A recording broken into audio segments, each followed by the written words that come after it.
Baka sakaling sila'y magbalik loob at patawarin sila. Kung atin pong papansinin yung talata, sabi niya ang Panginoong Hesus sa kanyang mga alagad noong unang 100 taon.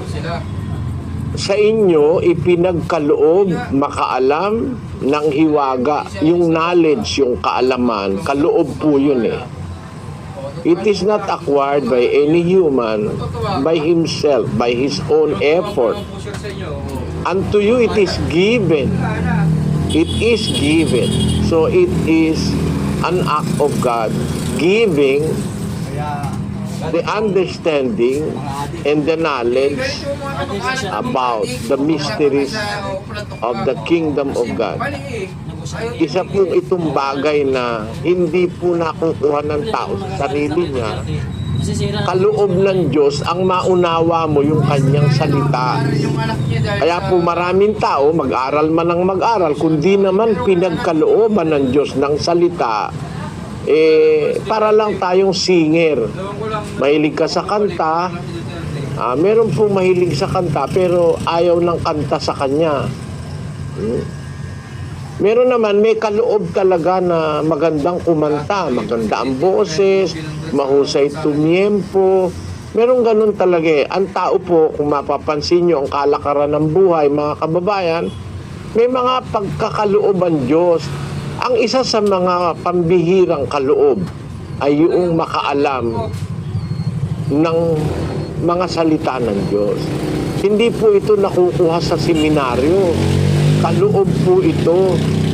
Ang mga apostol nga hindi naman nag-aral eh, pero naunawa nila ang salita ng Diyos.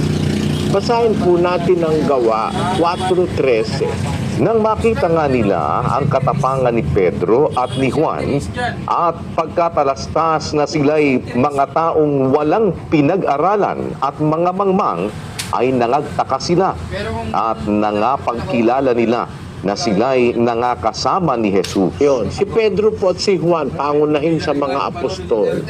Walang mga pinag-aralang tao, mga mangmang kung pag-uusap ay pangsanlibutan. Hindi sila inhenyero, hindi sila doktor, hindi sila arkitekto, hindi sila abogado. Wala silang pinag-aralan.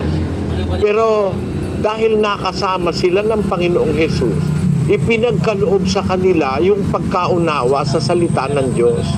Kaya kaloob po talaga yan eh. Basahin nga natin yung 19 ng Mateo, kapatid na Daniel.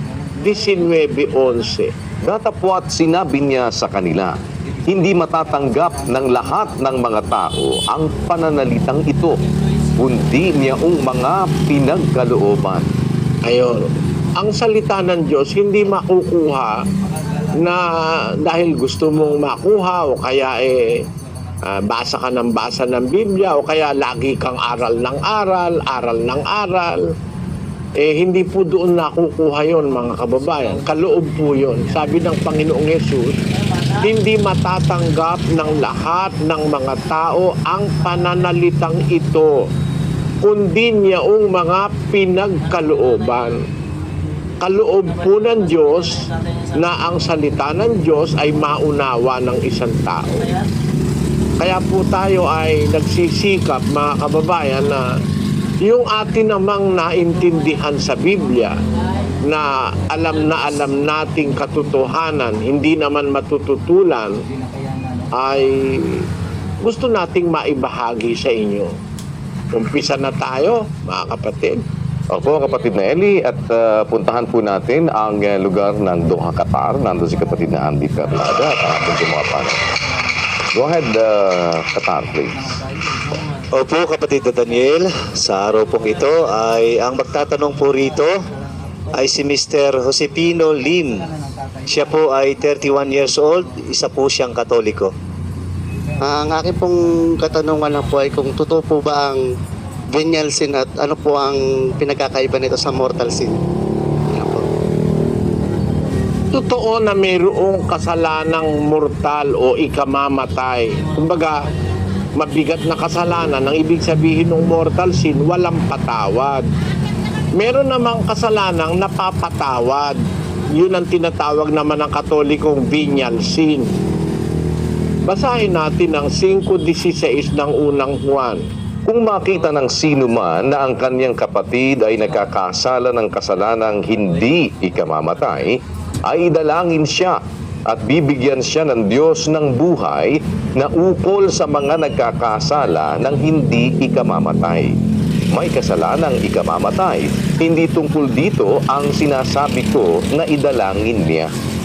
Pagka ang isang kasalanan ay hindi ikamamatay, idadalangin sa Diyos para hingi ng tawad, para bigyan siya ng buhay. Meron namang kasalanang ikamamatay, yung mortal, hindi na dapat idalangin. Totoo yan, merong mortal, merong venial sin. Ang tawag ng Katoliko, mortal at saka venial. Sa Biblia, ang tawag dyan, sin unto death, ang sabi dun sa English, and sin which is not unto death. Yun ang tawag sa Biblia.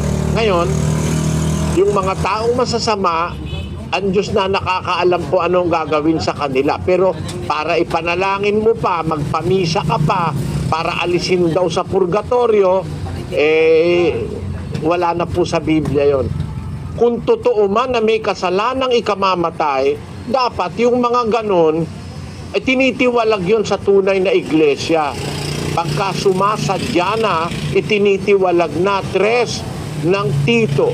Pakibasa kapatid na Daniel ang versikulo 10. Ang taong may maling pananampalataya, pagkatapos ng una at ikalawang pagsaway ay itakwil mo. Tapos ng una, 2 saway, 3 na, takwil mo na. Bakit? Ayaw magbago, ayaw sumunod Pinapatiwalag na yon, 5:13 ng unang Korinto. Datapwat sa nga sa labas ay Diyos ang humahatol. Alisin nga ninyo sa inyo ang masamang tao. Sa labas ng iglesia, Diyos ang humahatol. Alisin nga ninyo sa inyo ang masasamang tao. Pagka masamang tao na, ayaw nang magbago. Talagang talamak ng ayaw sumunod sa Diyos. Alisin nyo na sa inyo, tiwalag mo na. Naintindihan mo, kapatid na Joselito? Opo, Brother. Maraming salamat po. Salamat din. Kasiyahan ka nawa ng Panginoon. Salamat po. At punta naman tayo ng Bukidnon sa Don Carlos. Sama po natin doon ating mga panauhin. Go ahead, Bukidnon, please. Ang tanong ko po ay ganito. Maliligtas pa din ba ang tao kahit di siya umalis sa iglesyang kanyang kinaaniban sa ngayon? Dahil doon sa iglesyang yun, doon ito nagbago, dating masama, at doon siya nakakilala ng Diyos.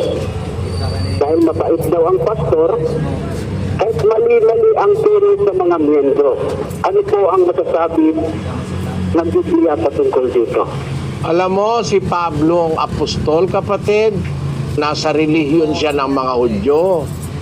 Nung makita niyang mali yun, umalis siya ron.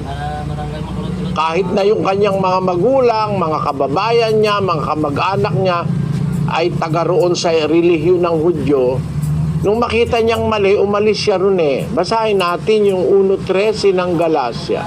Sapagkat inyong nabalitaan ang aking pamumuhay ng nakaraang panahon sa relihiyon ng mga Hudyo, kung paanong aking inuusig na malabis at nilipol ang iglesia ng Diyos. At ako'y nangunguna sa relihiyon ng mga Hudyo ng higit kaysa marami sa aking mga kasinggulang sa aking mga kababayan. Palibhasa'y totoong masikap ako sa mga salit-saling sabi ng aking mga magulang. Ngunit nang magalingin ng Diyos na siyang sa akin ay nagbukod, buhat pa sa tiyan ng aking ina, at ako'y tawagin sa pamamagitan ng kanyang biyaya, na ihayag ang kanyang anak sa akin upang siya'y aking ipangaral sa gitna ng mga hintil. Alam mo, sabi sa Biblia, si Pablo dati nasa relihiyon ng mga Hudyo. Pero tinawag siya ng Diyos, umalis siya sa relihiyon ng mga Hudyo, naging apostol siya sa iglesia ng Diyos. Basahin natin ang unang Korinto 1:1-2. Si Pablo na tinawag na maging apostol ni Jesucristo sa pamamagitan ng kalooban ng Diyos at si Sostenes na ating kapatid sa Iglesia ng Diyos na nasa Corinto. Mula sa relihiyon ng mga Hudyo, naging tagapagturo siya sa Iglesia ng Diyos. Kaya umalis siya doon sa relihiyon na yon. Bagaman si Pablo sa mga relihiyon ng mga Hudyo, wala siyang kapintasan sa kautusan. Tumusunod siya sa lahat ng kautusan ng iglesia nila o ng relihiyon niya. Pero nung makita niyang mali, umalis siya ron. Utos kasi ng Diyos umalis sa mali. Kahit nasabihin mo pang ang babait ng mga taong kasama mo, mabait lang pantao, sabi ng Diyos yun sa unang Korinto sa Kapitulo 1, ang sabi ng Diyos sa 19, Sapagkat nasusulat, iwawalat ko ang karunungan ng marurunong at isasawala ko ang kabaitan ng mababait. kasing mababait, mabait lang pantao sa nakikita mo. Pero yung kalooban, nakikita ng Diyos, hindi naman tunay na mabait, nagpapakunwari lang. 16:15 ng Lucas. At sinabi niya sa kanila, kayo ang nag-aaring ganap sa inyong sarili sa paningin ng mga tao. Datapwat nakikilala ng Diyos ang inyong mga puso, sapagkat ang dinadakila ng mga tao ay kasuklam-suklam sa paningin ng Diyos. Meron palang mabait, dakila sa mga tao kasi nagpapakitang tao, mabait siya. Pero kasuklam-suklam sa Diyos. Kaya sabi ng Diyos, isasawala ko ang kabaitan ng mababait. Merong mabait pakitang tao. Kung yun ang pagbabatayan mo, kaya ka magre-relihiyon, mali ang batayan mo. Kasi bait-baitan lang pala, nakatago. Pagka bait-baitan lang, hindi batayan yun. Ang sa relihiyon, pagka nakita mong mali, kahit pa mabait pa, kahit ako mabait, halimbawa, mabait ako. Palagi mo, mabait ako, mali naman turo ko, lumayas kayo. Huwag kayo sasama sa akin. Kasi yun ang nakasulat, 16:17 ng Roma. Ngayon ipinamamanhik ko sa inyo, mga kapatid, na tandaan ninyo yaong mga pinanggagalingan ng pagkakabahabahagi at ng mga katitisuran laban sa mga aral na inyong nangapag-aralan at kayo'y magsilayo sa kanila. Sapagkat ang mga gayon ay hindi nagsisipaglingkod sa Kristong Panginoon, kundi sa kanilang sariling tiyan at sa pamamagitan ng kanilang mabuting pananalita at maiinam na mga talumpati ay dinadaya ang mga puso ng mga walang malay. Sabi ni Pablo, tandaan nyo yung pinanggagalingan ng pagkakabahabahagi, mga katitisuran, laban sa aral na inyong napag-aralan. Sa makatid, ang napag-aralan ng mga Kristiyano nung una, yung aral na totoo, merong nagtuturo, mali dun sa aral na yon, laban dun sa aral na napag-aralan nila. Sabi ni Pablo, humiwalay kayo sa kanila, lumayo kayo sa kanila, magsilayo kayo, sapagkat ang mga gayon hindi naglilingkod kay Kristong Panginoon, kundi sa kanilang sariling tiyan. Ang pinaglilingkuran yung sarili nilang pakinabang at interes. Pinapahiwalay ka ron. Dapat humiwalay ka doon sa mali. Kahit pa sabihin nilang mabait sila, pag mali, aalis ka sa mali. Yun ay nakasulat sa maraming talata sa Biblia. Pag mali, dapat umalis ka. Sa 6:17 ng ikalawang Korinto, sa Cebuano, pakinggan mo Tungod niya na, manggula kamo sa taliwala nila, ug managpamulag kamo, nagaingon ang Ginoo, ug dili kamo maghilabot sa mahugaw, ug pagadawaton ko kamo. Ayon, magsialis kayo sa kanila, mga sihiwalay kayo, sabi ng Panginoon.